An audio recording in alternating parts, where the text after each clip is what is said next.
capable of forming lesions in the intestinal lining, and when these lesions are detected by enteric bacteria, they can populate there and traverse to the from the intestine to the bloodstream, and they may infect other body parts. Now, some infections are subclinical in definition. These are infections that cannot be measured. No. Could be that the microbe was able to was able to colonize a certain body part, but that after some time did not become successful in permanently or causing a, what do you call this, a measurable uh, changed in the health status of the infected host.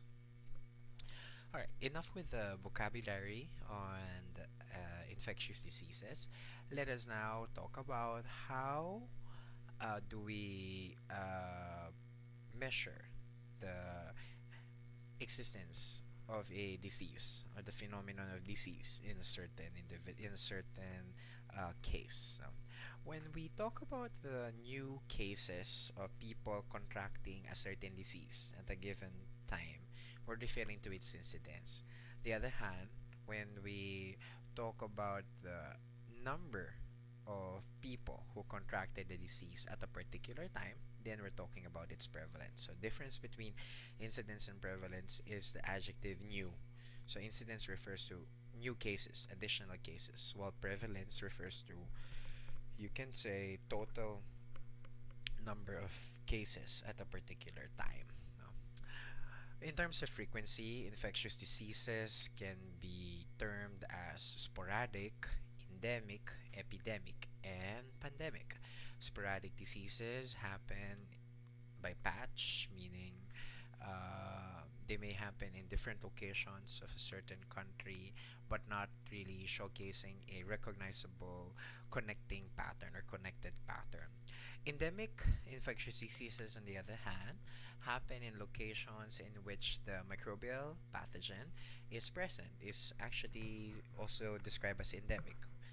Good example of this kind of infectious disease is, let's see, we have African trypanosomiasis. The organism Trypanosoma gambiense and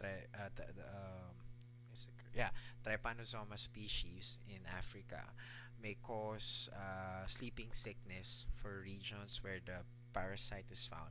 But in areas like our part, like the Southeast Asia, since the parasite is not found, we don't expect it to be present, the infection to be present or detectable in our country, unless uh, the parasite was able to establish itself here, or unless that an individual from Africa went here and then the infection is detected while that person is in an area where the parasite is not endemic. No? Some infectious diseases are also termed or described as epidemic, happening at a large scale, or pandemic, happening all throughout the world, right? So, when it comes to duration, right, infectious diseases can be described as acute, chronic, subacute, or latent. Let's describe the different um, durations of infectious diseases. No? An acute disease is a disease in which the symptoms develop rapidly.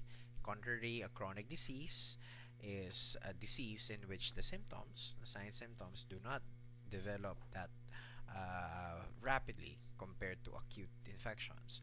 Subacute diseases are diseases in which symptoms are happening between acute and chronic, so not that slow, not that fast. And a latent disease is a disease with a period of no symptoms when the patient is actually inactive. So a latent disease is said to be a disease in which there will be a time in which no signs, no symptoms can be seen, but after that